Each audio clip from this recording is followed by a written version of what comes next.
Kathy, Bill's oldest kid, and my siblings, Mike and Chris. And we want to thank you all for coming out today to celebrate our dad's wonderful life. We know he would have loved seeing you all together. Dad's wife Jan and her daughter Sam couldn't be here today, but would have been so happy to see you all here celebrating him. I'd like to introduce other members of our family. If they would stand up briefly when I call their name. My husband David. Chris's husband Dave. Yeah, outlaw number 1, outlaw number 2. My sister-in-law Donna.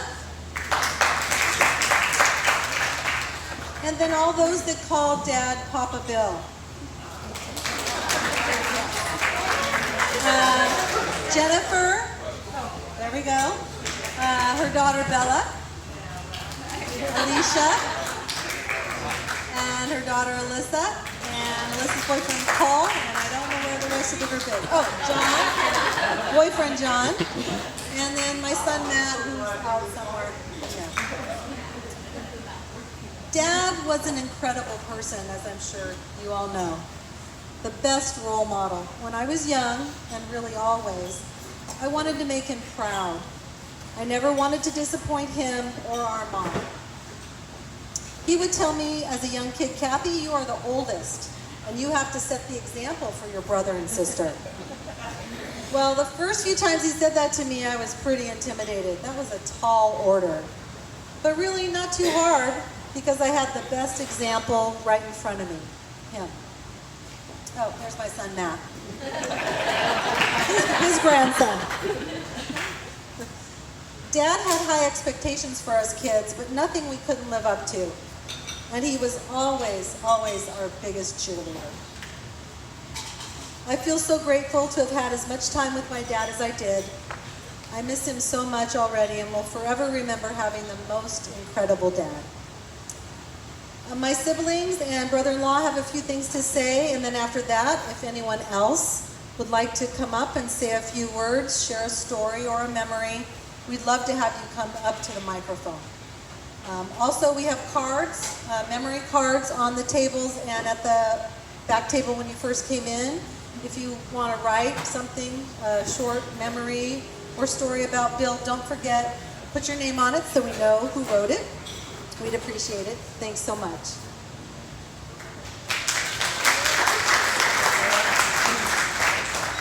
All right, well, echoing what Kathy said, thank you all for coming out. It sure shows us how much our dad touched so many people's lives over the years.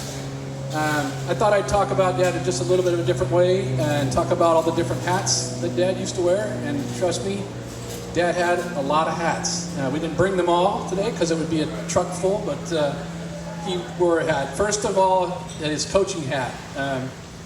He coached softball teams, baseball teams. I don't know if he's a swimming coach, but he was there for swimming and bowling over the years. And he took all of his free time to do that over the years. And he was also our statistician. He kept stats for everything that we did, and it wasn't just sports. Gone seen the back table, you've seen some of that work in the scrapbooks and things back there. And he would, if we did something remarkable, like for instance Chris, and I think she's going to talk about it with Steeler Thunder, but if she, I believe, pitched a no-hitter, he made sure that got in the Carmichael Times. If you remember the Carmichael Times, that little paper, he made sure that those headlines were in there, and if we won the championship or whatever, he was sure to put that in the paper. And he was proud of us, as Kathy was saying. If you ever were at our house on Virgicel, back in the day, if you made it upstairs, if you remember the hallway, corkboard on both sides, every swimming ribbon, patch, bowling patch, every trophy, everything you could possibly imagine that we had was displayed upstairs. But I guess you had to make your way upstairs to see all that. But he took a lot of pride in that. And again, the books on the back table kind of show that. Many of you here knew Dad as a teacher. How many of you had Dad? Kathy had his California history class. There's some Highlands, Foothills, of course, American River. Oh, my voice is cracking. Neither Chris nor I actually had a class. I was actually at his very last class that he taught at AR, and I filmed him, and he asked me a question, and I couldn't get the answer, but of course. Dad was also our teacher in our life, and that's what I really think about him the most. He shared his knowledge in and out of the classroom, and it took me a long time to appreciate how much he really imparted onto me and to the family.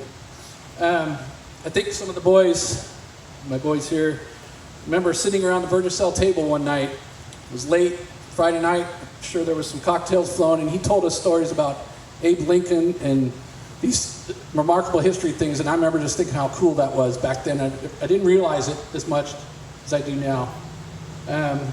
But he also shared the importance of family, friendship, loyalty, laughter, and so many other attributes. And Dad was a friend. I think several people here can call my dad a friend. His friends from Christian Brothers, Santa Clara, that he kept in touch with. He was the organizer. He planned all the reunions, the golf tournaments, as evidenced by all those pictures and things back there.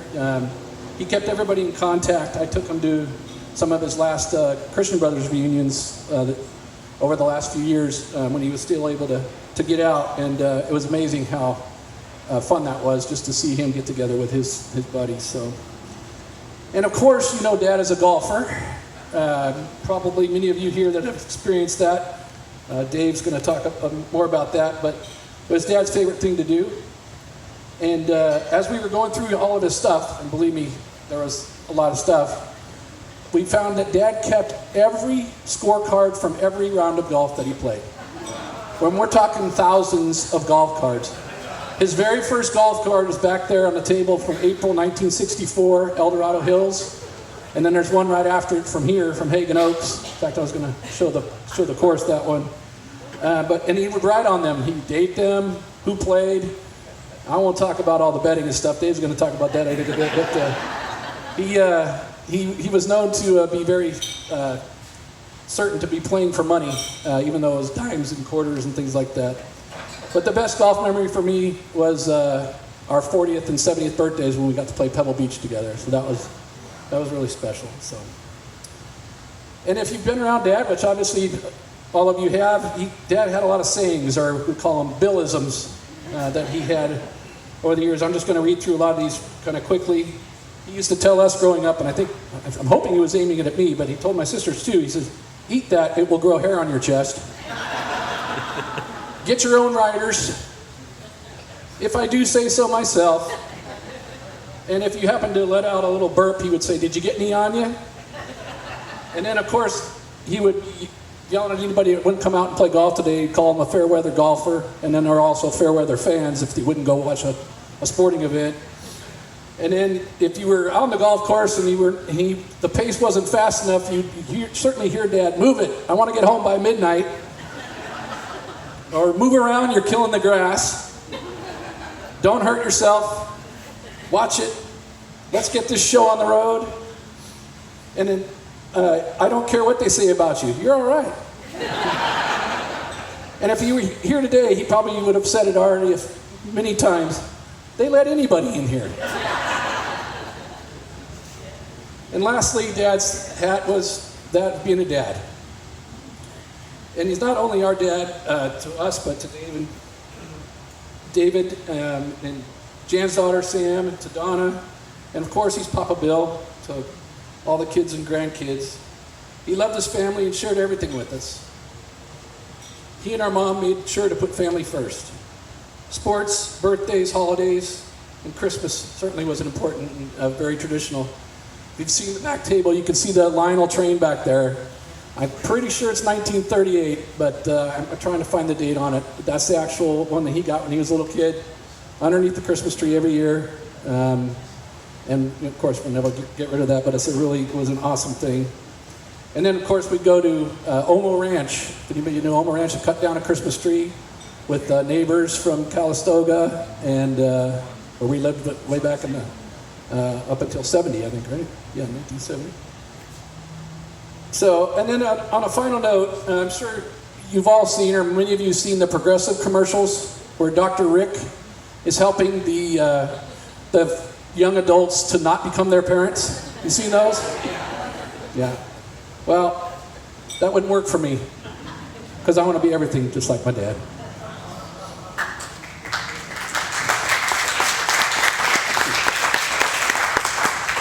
And I know that Dad's made it to his golf heaven, but apparently his tee time has been delayed. I can hear him in the pro shop now with one of his most popular Billisms. What kind of show you running here? Thanks. Dang it, I should have gone first. Oh, I had my crying towel too. Having a dad like mine was like having the best coach and encourager in your corner 24/7. He put a lot of time and patience into helping us learn how to do things, whether it was playing a sport or washing a car. As we excelled in various activities, I think he felt that our accomplishments were really his accomplishments too. So it was really gratifying to do something well, whether it be bowling, softball, academics. One confession to make, history was my worst subject. Or extracurricular activities, and then share it with him. If you haven't had a chance yet, be sure to take a look at the scrapbooks he made for us in the back there. But it wasn't just sports or grades. He was proud of anything we did. He wanted to hear about everything and wanted to participate in it however he could. My senior year of high school, I got the lead role in the spring musical. It ran for 3 nights, and of course the whole family was there opening night. But Dad and Mike came the following 2 nights as well, with camera in tow, and Dad recorded much of the show using our old 8mm movie camera. Many years later, he put that recording, along with other home movie clips, onto DVDs and gave them to me. He made DVDs for Kathy and Mike too. I realize now how lucky we were to have a dad who was that involved in our lives, but who still let us learn and discover on our own. When Dave and I married in 1988, we bought a new house in Rockland. We had to wait for it to be built. We were moving up from the Bay Area, so we're looking for jobs up here. I started at the Sacramento Bee in April while Dave kept looking. I moved in with Dad while we waited for our house to be built. Dave would drive up from Mountain View on Thursday nights after working 4 10-hour days, and I'd go to work on Friday. Dad taught at AR until noon, and then he and Dave would go out and golf in the afternoon. I was fortunate to have a dad who liked my husband and a husband who liked my dad. They became friends, and I see that as a time when I became friends with Dad too. Living together allowed us to get to know each other in a new way. I was now married, buying my first house, well into a good career, and we could now relate more as adults and discover other things about each other that expanded our relationship. We started going to lots of A's games. Dave is a big A's fan too. I took up golf and played my first round with him and Dave at Indian Creek. And we had many adventures over the years, including lots of spring training baseball trips to Arizona, and trips with him and Jan to Mexico, Mendocino, wine tasting. Those are treasured memories. Over the past few weeks, Mike and Kathy and I have been going through Dad's den. We've sorted through pictures, Christmas cards, Kings, 49ers, A's, Giants tickets, and B write-ups, yearbooks, golf scorecards, travel receipts, reunion programs, golf tournament statistics, the list goes on. Dad saved everything. Let me say that again. Dad saved everything. Dad saved everything because it kept the thread of history intact. Also, it was a connection to a person or community that was important to him. Each golf card represented time spent with people he cared about. Each photo was a snapshot in time in his history. Each reunion program took him back to school days with friends or students he treasured. Yearbooks, photos, Christmas cards, ticket stubs, newspaper clippings, all of these were nuggets of gold to Dad and made up who he was. And it was important to him to keep these things close because it meant he was keeping you all close. You, his classmates from Christian Brothers, class of 52, or Santa Clara, class of 56, students and co-workers from Highlands and Foothill High School and American River College. neighbors who became friends raising their kids together on Calistoga Way, the gang who gathered for 49er games over chili and Jack and Cokes, his buddies at Indian Creek, both the men's club and the owners, and all those he golfed with over the years. He probably saved your scorecards. Your being here today means the world to us, and so I want to add my thanks for coming out today to hear our stories and share your own. I miss my dad a lot, but I'm really happy to be celebrating him with you all today.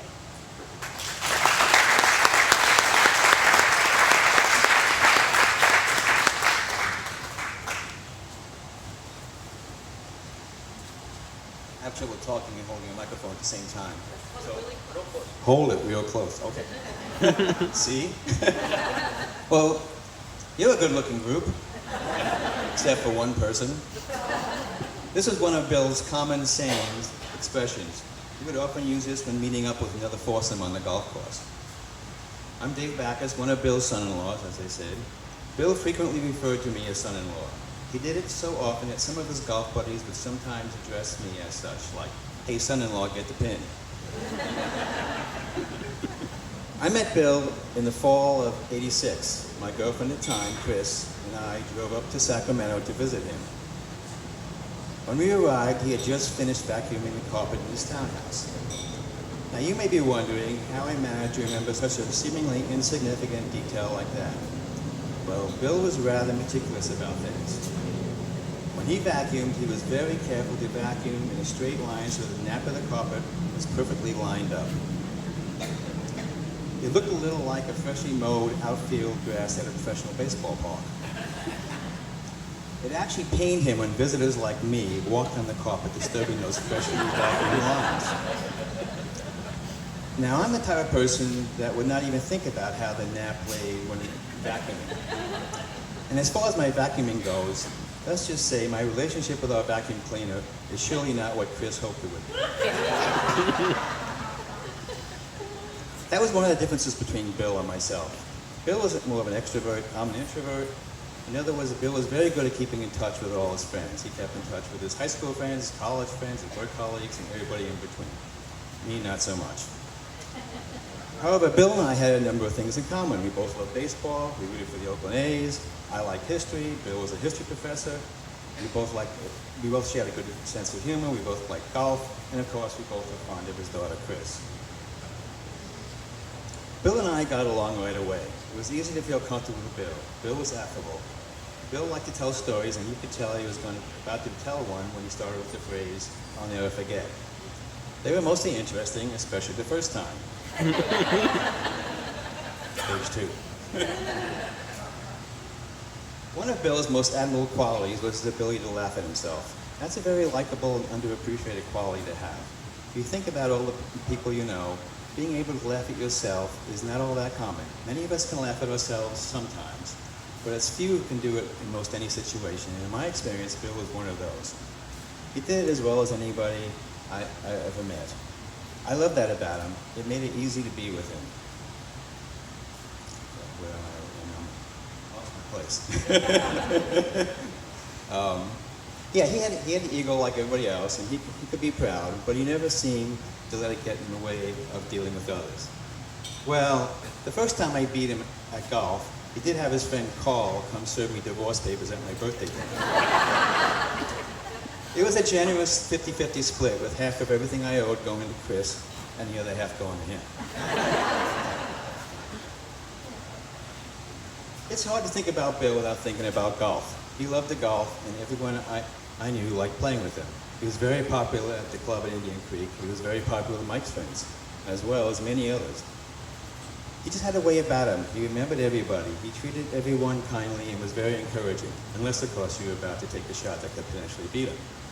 He could be quite competitive, hence the divorce. But he was never obnoxious about it. I played a lot of golf with Bill over the years. We played together in club tournaments. We played in trips to Arizona. We played up at Little River. We played with his friends, sometimes with my friends, and of course with Chris.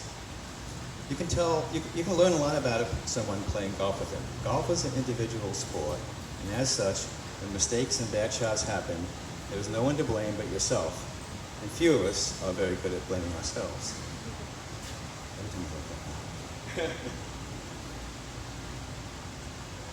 not only that, not only that, I just got handed this a couple minutes ago, so. The guy really, I don't know. Not only that, everybody you're playing with gets to see all your screw-ups and mistakes. It can be humbling. In fact, it can be downright aggravating. So Bill has seen the worst side of me. I actually have yelled at him a few times over the years. If he was just my father-in-law, that may have been a problem. The thing was, Bill was more than that to me. He was my very good friend. We did many things together, from attending baseball games to wine tasting to going on vacations, just to name a few. I feel very fortunate to have known him in that way. Okay, last page.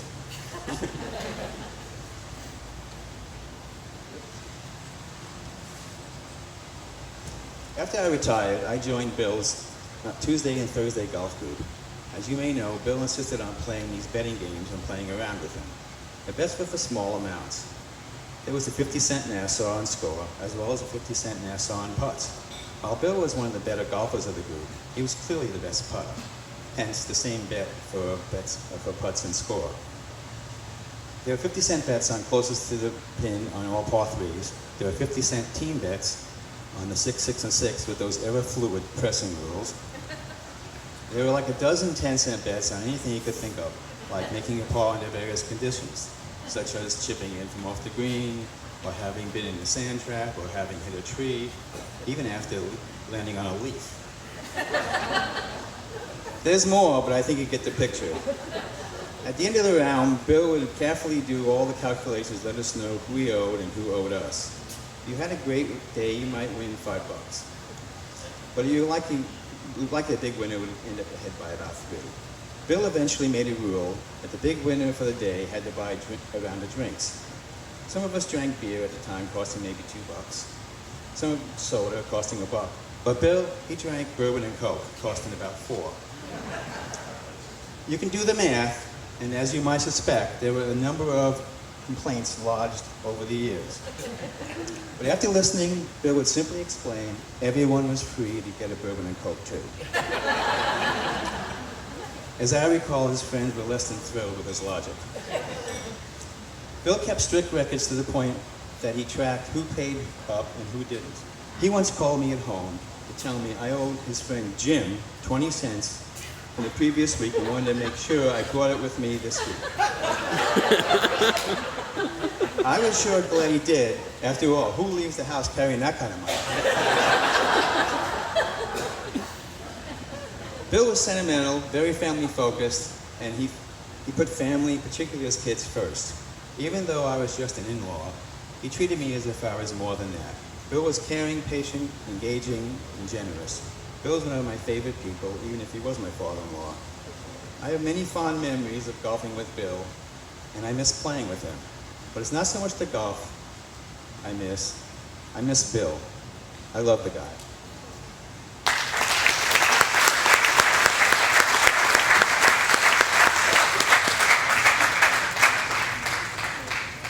So now we'd like to invite anyone else up to the mic who would like to say something, share a story, or just say a little something about Bill. Anyone like to come up?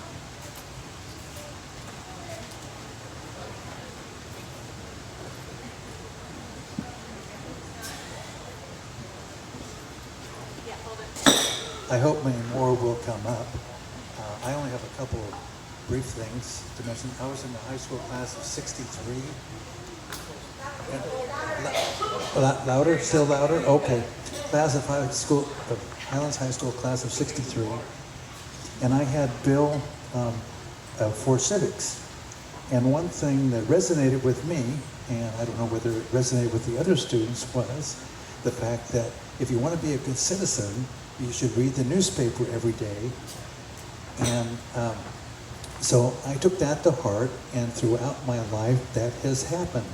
And in addition to just the local newspaper, other newspapers were Time Magazine, U.S. News World Report, Wall Street Journal, and so that kept Bill with me the rest of my life from what he taught. And then the other brief thing to mention is after the 50th reunion of our class, I talked to Bill, and we decided that we should golf together with him, with his buddies mainly, but also just us together. And the part that was really wonderful was happy hour for about an hour or more after the round, and then we would have an early dinner together. And so we spent 3 hours on the golf course and then 3 hours in the restaurant. And then I learned in golfing with Bill that he had had many hole-in-one to his credit. And I was at the Roseville course with him, one of the last rounds of golf he played before his foot caused problems. And I couldn't believe it, on a par 3, he brought out his driver. And he kept the ball low. It landed about 20 yards in front of the green, rolled up to be about 3 feet from the pin. And I couldn't believe it. In all my years of golf, I couldn't do that with any club. So anyway, I really miss him, and I would, we just started playing golf more together after that 50th reunion. I just wish it could have continued longer. That's all.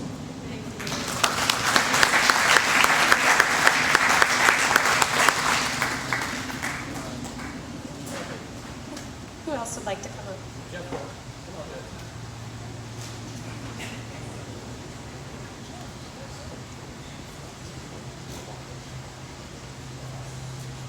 See if I can operate this correctly. Can you all hear me? So my name is Jeff Strain. For those of you who can't recognize me from the past, there it is. For those of you who know me now, here I am. I wanted to share a couple of stories. We talked a lot about Bill and his golf. Well, like a lot of us here, and I see a lot of my friends back in the back here, we learned to know Bill through Little League Baseball. And it's a tribute to him to see these guys show up to respect, to show their respect to him. He meant a lot to us. And after Little League Baseball, I became friends with his son Mike. He was somewhere here. We became friends and roommates for several years in our mid-20s. So I got to know Bill outside of the realm of Little League Baseball as the coach that we all respected. And we actually developed an antagonistic relationship over the years. And I'll tell you, so there's two stories I want to tell here. One, we were golfing down at Bartley Kavanaugh Golf Course where there's a lot of water on some of the holes, and every hole that had water, I'd turn around and Bill would be back there. Come on, Bill, what are you doing? Well, I'm picking up balls. He got a ball retriever. He had to have more golf balls. Now, anybody that knew Bill knew that he had probably 4 or 5 gallon buckets of golf balls in his garage already. But he had to have more. And I said, Bill, how many golf balls do you need? I need more. All right. So at the end of the day, we just kept waiting for him to get golf ball after golf ball. So we finished up the round, and Mike, you'll remember this. We finished up the round. Bill is the last to putt. He's got about a 2-foot putt. He puts it in, and I run up and, oh, don't bend over. Let me get that for you, old man. So I grab it out of the hole, and I turn to the pond and heave it to where at least 50 feet from the shore. And I said, well, see if your ball retriever will get that back for you. Now, I thought it was funny. The fact that I just threw a brand new Titleist into the pond was not funny to Bill. And he turns to Mike and goes, well, that guy he doesn't know me very well, does he? I'll get, in a sense, I'll get even. So fast forward to the winter time, and he calls us up at the apartment. Hey, I got two tickets available for the 49er game. You guys want to go? Sure. Now, for those of you who know me, there's 2 teams I root for intensely. The Raiders and any team playing the 49ers. So I call my mom and say, hey Mom, I'm going to be out of town Sunday, just so you know. I'm going to a 49er game with Bill and Mike and friends. She says, who are they playing? I said, I think it's the Eagles. So she calls me the next day, my mom calls me the next day, hey, come by, I got something for you, waiting for you over here, before you go to the game. So I stop by, and here's this beautiful, bright green Eagles cap. So I take that to the game, and that particular day, it was the last game of the regular season that year, and for whatever reason, the Eagles came out to play, and they beat the tar out of the 49ers. And I was letting Bill know about it, from the parking lot to the car, and now I'm halfway across the Bay Bridge. And then suddenly, I don't know exactly how it happened, but the hat was not on my head anymore, but it was in Bill's hand, and he's rolling down his window as we cross in the Bay Bridge, and he throws it out the window. And he says, let's see if you can get that back.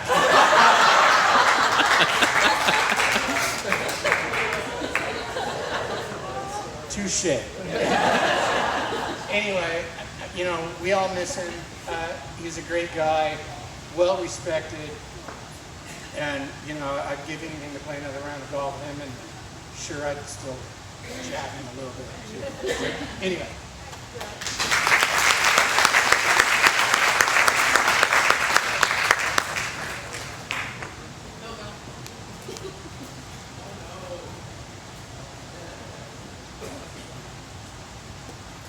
How's it going? As some of you may know, I'm the grandson of Papa Bill. I just want to share a story with you guys of how I learned how to play the game of golf. So, long story short, I grew up playing baseball, and my grandpa, he loved the game of baseball. I played baseball for about 8 years, and I felt like I was pretty, well talented at the game. My grandpa, he used to go to all my games. He used to watch me play, go to practices when he could. And one day he wanted me to play golf. And so we scheduled a time, he came and picked me up, and we went and played Bing Maloney. And he's like, grandson, we're gonna start you on the driving range. He's like, I want you to learn how to hit a ball properly. And so we go to the driving range, but we go get balls first, go to the driving range. Of course, he had to go inside to the shack and get a Coors Banquet. And then we were hitting balls, and he's trying to teach me my form. And from playing baseball, I had this thing where I kept lifting my foot up. And I could hit the ball pretty good, but he kept saying, you got to keep your foot on the ground. And so I'd hit balls, and I kept lifting my foot up, and he's correcting me on what I'm doing. And finally, I get this good one, and I cream it. And I'm like, Papa Bill, you see that? He's like, yeah, I see you just keep lifting your foot up. And I'll never forget that day. And I miss my Papa Bill a lot.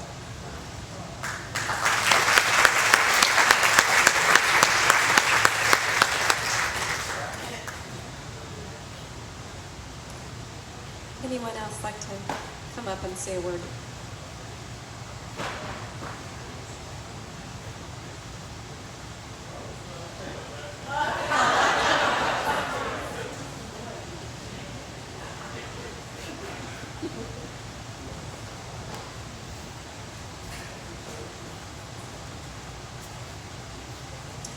Okay, I did hear someone say hold it real close, so let me know if this is too close.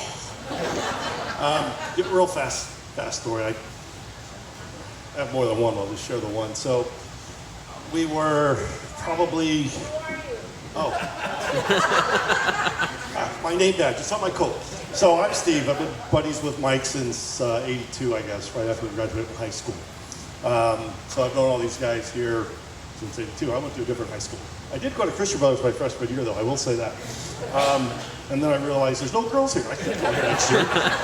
So my story is, we were probably in our mid-20s or so, and Bill decided he wanted to go down to a road trip to catch an A's game. A couple extra tickets. I got one of the tickets, and I live down in the Bay Area. I live in Petaluma. So long story short is, Bill said, okay, well, this is your area. You live here. What's the best way to go? And I said, easy. You just jump on 580 and go this way. And so we're driving along, and then all of a sudden I'm in the back seat. I'm trying to look out the window, and I'm thinking, okay, this is not the right way to go. Bill, we got to turn around. We're going the wrong way. And I remember Bill turning the mic and saying, who is this guy?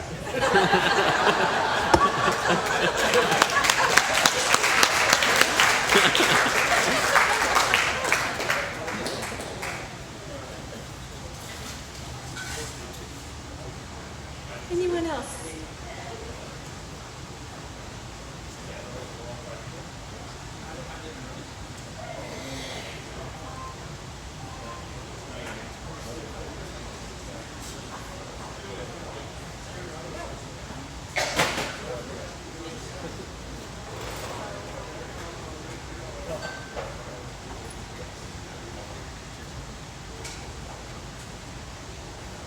My name is Velma Parsons, better known to some of you as Ma Berg. And I'll let you explain that to yourselves. My husband Ron and I were active in Little League, Bill Campbell Little League with Bill for as long as our boys were playing. And there are people in this room who I think would agree they are better people for having been coached by Bill and just for having known him. That we feel very fortunate that we knew him. He was just a lovely, lovely man.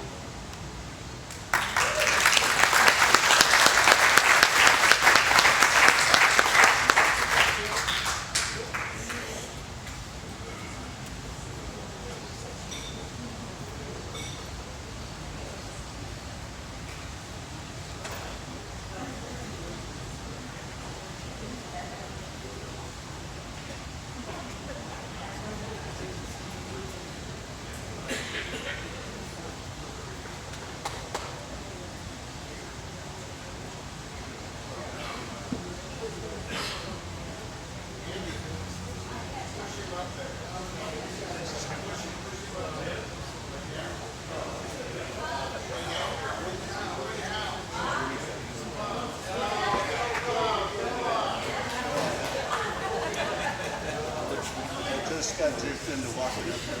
Mr. Bollinger. My name is Julian Martinez.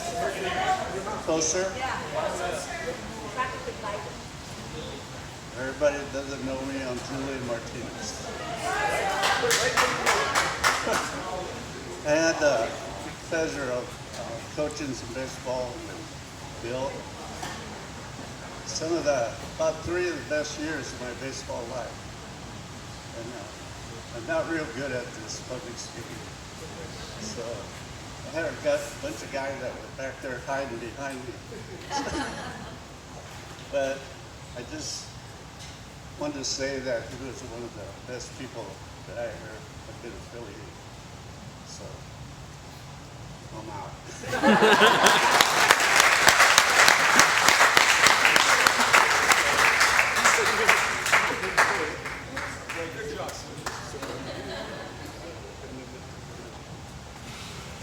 Anybody else?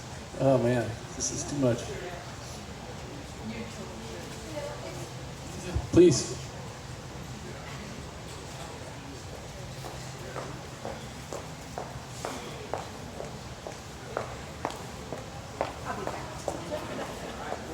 Can everyone hear me? Usually you can hear me even without a mic, so I can probably put this away. I'm Sandra. I was Sandra Lanston in high school. He was my history teacher for the class of '66. I was a senior. All of us girls had a big crush on him. And it wasn't just because he was just as cute as he could be. He was nice and he was funny and he paid attention to us. And but in later years, I've also got my cousin with me, Charlene Lanston, and Jim Stevens and Barbara Peters at that time, now Hooker, And it doesn't have to do with her profession or golf or anything, but we still give her a hard time about that. But you know, the one thing, Bill, Barbara, Shalene, and I, Jim was involved. We put together this fundraising golf tournament every year. It was to raise funds for Highlands and Foothill scholarship funding for the graduating seniors. And Bill was so supportive. And it wasn't just the fact that he showed up.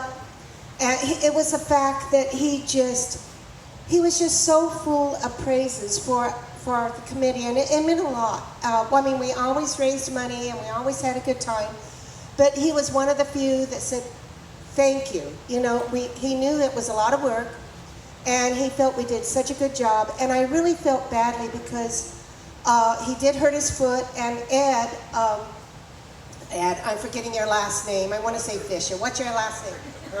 Hirsch. What was close? Hirsch, Fisher. It was close. Anyway, so he played with Bill, and then Shalene and Barbara. They were a foursome. And when he couldn't play anymore, he kept score. And I'm not sure if he favored one person over the other, but that's another story.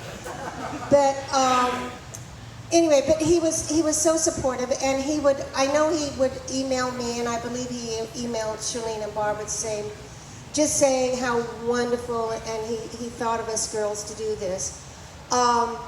And then of course COVID came along, and we stopped doing it, and he was still communicating with me, wanting to know as soon as COVID was over if we were going to be back on board. But we're not. We're looking for younger blood to do it now. We're getting too old. But you know, I know you all miss him. He was a wonderful person, and he's up there probably making a few more holes than one. Thank you.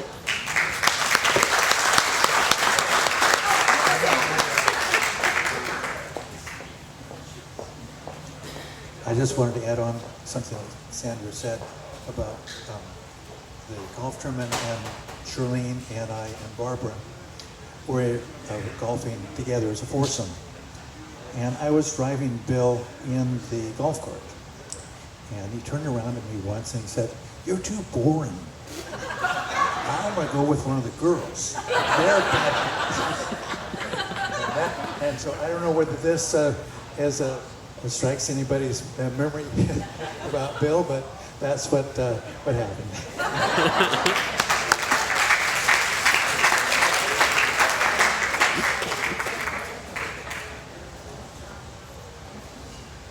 Anybody else? Well, thank you all. We love hearing those stories. A couple things. We want to thank Donna for the beautiful centerpieces that she put together. Everything Dad loved. And also the memory cards that are on the table. If you can fill one out, you can either leave it on the table, or there's a basket back by Dad's picture that you can drop it in. That would be great. And then I wanted to let everyone know in about, 10 minutes? About 10 or 15 minutes, we'll get back on the microphone. We're going to have a toast to Dad, so now's your chance to refill your glass, grab some more food because there's lots of food to be eaten, and then join us back in about 10, 15 minutes for a toast. So thank you.